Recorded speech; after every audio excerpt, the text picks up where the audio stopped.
Welcome to the Washington Week Extra. I'm Robert Costa. A week ago, civil rights icon and Georgia Congressman John Lewis, he died from pancreatic cancer at the age of 80.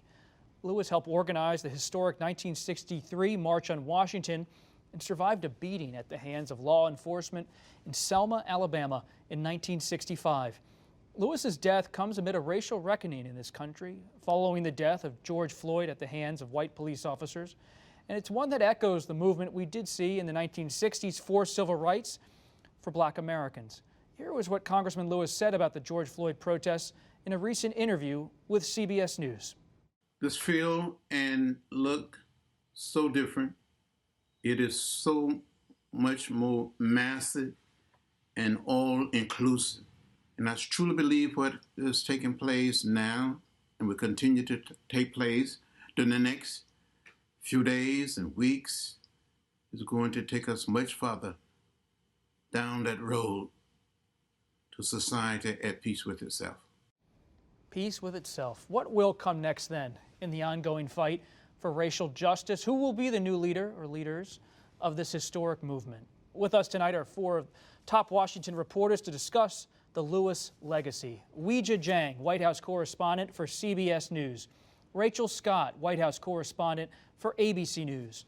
Peter Baker, chief White House correspondent for the New York Times. And Jake Sherman, senior writer for Politico and co-author of Playbook. Rachel, you are down in Troy, Alabama. You're going to cover Congressman Lewis's memorial service on Saturday. What is the scene like in Alabama tonight as they remember their hometown hero? Yeah, Lewis was known as the boy from Troy. That's what Martin Luther King called him when he first met him. And to know who John Lewis was, you have to know about who he was here growing up in Troy, where he preached to his chickens. This is where he began his fight for civil rights.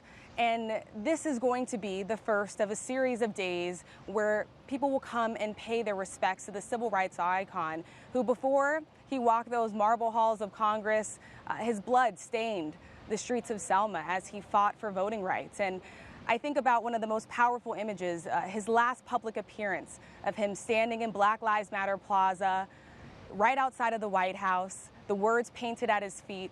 And he told reporters there that he does believe that we will get there when he was asked about the racial unrest that is happening right now. Powerful. Jake, you've covered Congressman Lewis inside the House of Representatives. What are your memories of him as a lawmaker?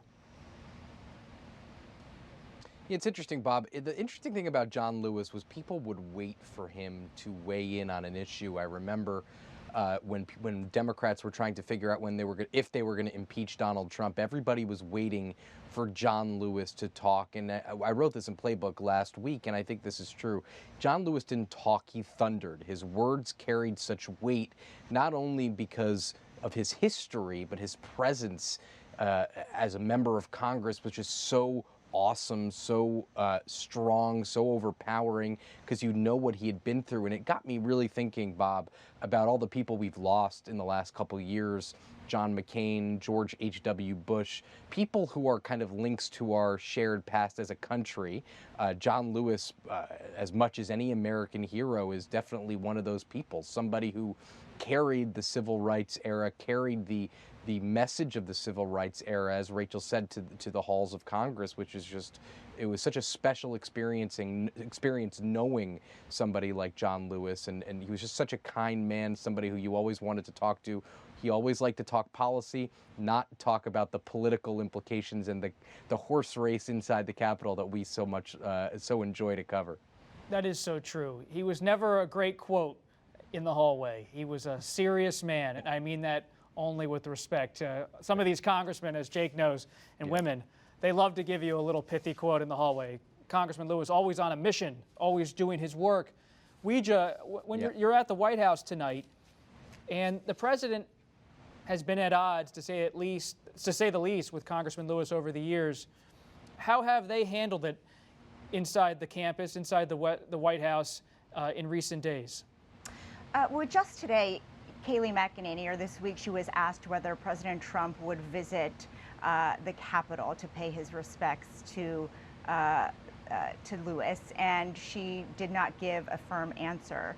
And I think that is sort of indicative of the careful walking that they have to do, because, as you mentioned, there is a history between President Trump and the congressman, and that's something that, you know, they're always aware of. But they also acknowledge that he is an icon, and you know, I think it's tricky. In fact, I remember distinctly that on the morning that, you know, everyone was waking up to this news, we were watching to see if President Trump would respond, and it took quite a while. He was golfing.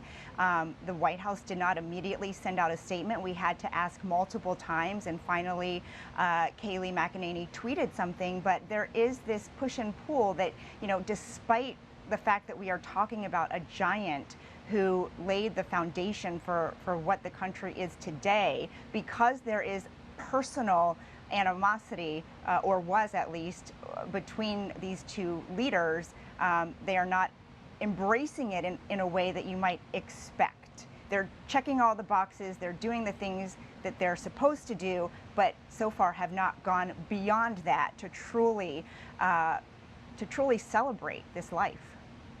Peter, you have covered president after president. We just talked about President Trump and Congressman Lewis, but what about President Obama and Congressman Lewis? What was that relationship like? Well, I think it was an incredible passing of the torch. You know, at his inauguration in 2009, John Lewis went up to Barack Obama and asked him to sign the program, and Barack Obama wrote on there, "Because of you." You know, this happened because of you, in effect, to John Lewis, which I think always meant an awful lot to the congressman, because he saw the connection between the struggles that he led in the 1960s and the progress that had been made with the election of the first African-American president. I remember going to Austin in 2014 to the LBJ Library for the anniversary of the 50th anniversary of the Civil Rights Act, and I sat down with John Lewis there to talk about that. President Obama was giving a speech. And the thing about John Lewis in that kind of a setting, in that kind of a moment, is to feel the moral authority, to feel the presence that he had, to feel the sort of the dignity that he brought to policy and politics. You don't have to agree with him. You could have disagreements with him about, you know, what vote on this or that, but he brought such, you know, clarity to his participation in public life. And I was with him again a year later at Selma in 2015 at the 50th anniversary of that march. And there he was walking across that bridge again. And this time he was walking hand in hand with Barack Obama, hand in hand with the first African-American president. Imagine that 50 years later, to be having that experience for John Lewis. And by the way, just a few feet away from him was also marching former President George W. Bush, who wanted to make the point that civil rights is not a partisan issue, that in fact it should be a bipartisan issue, whether there are disagreements about specific legislation. He showed up there in Selma in 2015 to pay his respects to John Lewis and the others who made that courageous march back on Bloody Sunday. So these are very powerful memories. I think John Lewis leaves behind a legacy that impacts all Americans and all presidents, whether they're Republican or Democrat. In the years to come, they'll remember John Lewis and what he stood for. Rachel, you want to jump in here? Yeah, I just thinking about the words that John Lewis said, that he believed that he had a moral obligation to stand up and fight for what is right. You know, he was arrested dozens of times, and, you know, he had this quote where he said that he smiled when he was arrested. And you could see it in the mugshot, because he knew that he was on the right side of history. And it didn't matter where he was leading that fight, right? Whether it was in Selma, whether it was at, you know, sit-ins, at segregated lunch counters, or whether it was at Congress, on the House floor, staging a sit-in to protest and demand for gun reform. His message was so simple, and I think the words that John Lewis said will provide fuel and comfort and passion for many of the young protesters and activists today. He said, we cannot get complacent. We have to be impatient, and we have to continue to fight for what we believe is right. John Lewis did spend his life fighting for the right to vote. When he was beaten nearly to death in Selma, he was marching for Black Americans to secure equal access to the ballot. But in 2020, what the congressman fought for may be at risk in the view of his Democratic colleagues. They say in the past decade, and they point to the states enacting measures that risk suppressing voter access, particularly for Black Americans. This comes after the Supreme Court rolled back key protections of the Voting Rights Act. And now President Trump has sought to discourage mail-in balloting during the COVID-19 pandemic and alleged it could undermine the validity of the results. Jake, on Capitol Hill, where does the future of the Voting Rights Act stand? You'd have to imagine, Bob, if there's a all-Democratic Washington come 2021, come January 2021, that will be something that they take a serious look at, is enacting some of those laws. There's been a push recently since John Lewis's death to re-up the Voting Rights Act and name it after John Lewis. That's very unlikely, obviously, with a Republican Senate and a Republican president, between whom there's a huge gulf, obviously, between the Democrats and the Republicans on an issue like voting rights. So I would imagine it's a top priority in an all-Democratic Washington should that come to pass. But until then, I would have to imagine these kinds of issues will be on the back burner within divided government. And Weija, talking about the president's contesting of the election, or the suggestion that he may contest it, the legacy of Congressman Lewis is discussed in that context, that we're having an active conversation right now in this country about voter access, about whether the president will accept the results of the election. He's been coy about that. Based on your reporting, how does this play out between now and November?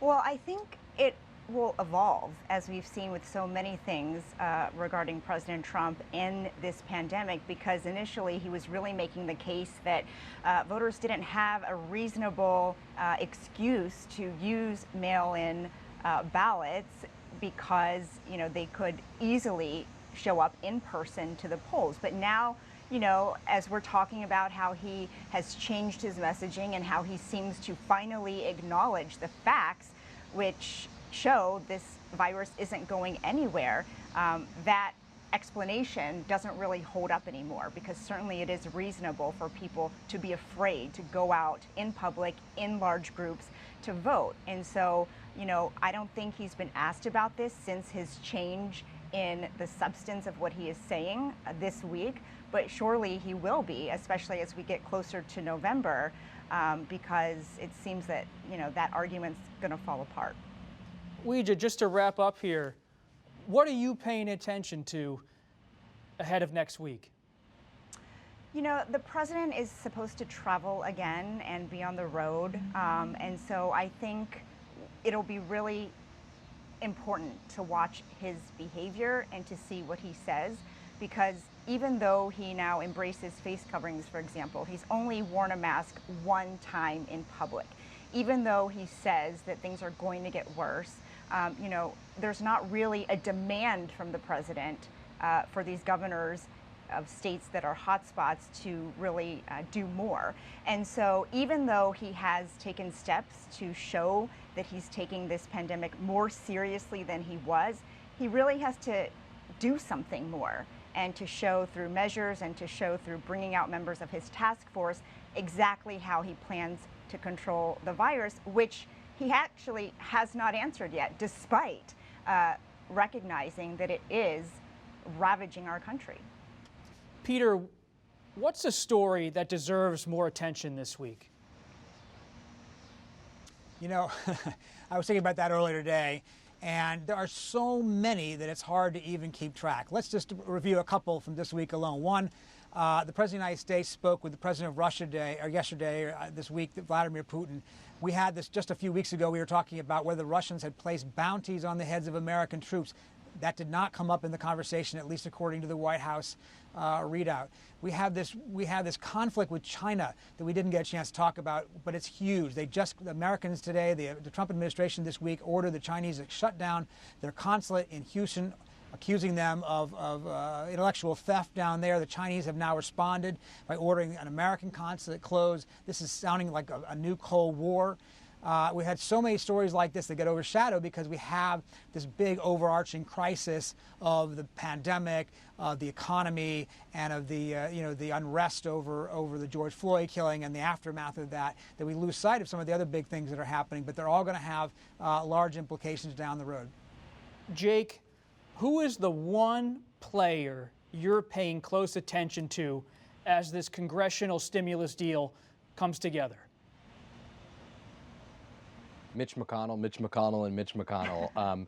How McConnell handles this will obviously be a big story. Mitch McConnell is the Senate Majority Leader, and he's trying to thread the needle within his very diverse, I guess only in opinion, but his diverse Senate Republican conference. And then he goes to negotiate with Nancy Pelosi, who is in her own right a legislative wizard. And I say this a lot, but Nancy Pelosi and Mitch McConnell are very similar. So it'll be interesting to watch them, two legislative tacticians of the highest order, go at each other in these negotiations, trying to get a large-scale $1 trillion COVID relief package in a really tough time for the economy and for the country. Rachel, what do you expect to see at Congressman Lewis's memorial service in Alabama on Saturday? No shortage of an outpouring of support, right? And I think that will be communicated in a lot of different ways, especially with the pandemic. People have to take in mind now gathering, coming together. And so I know that his family is encouraging people to also share their love online, to post messages, to even leave something on their door handles in memory of him, right? But I think especially at the Edmund Pettus Bridge, where he was nearly beaten to death, where he marched across, where he bled for the right to vote, it is going to be a very powerful image, and it is going to even prompt questions about where we are now, how far we have come, and where the fight needs to continue to go. We will leave it there. That's it for this edition of our Extra. Thank you very much to Weijia Jiang, Rachel Scott, Peter Baker, and Jake Sherman for your time on a Friday night. And you can listen wherever you get your podcasts or watch on our website. While you're there, sign up for our Washington Week newsletter. You'll get an advanced look at our show each week. You'll see my stories, the stories of other reporters, links to interviews. There's a lot of stuff there.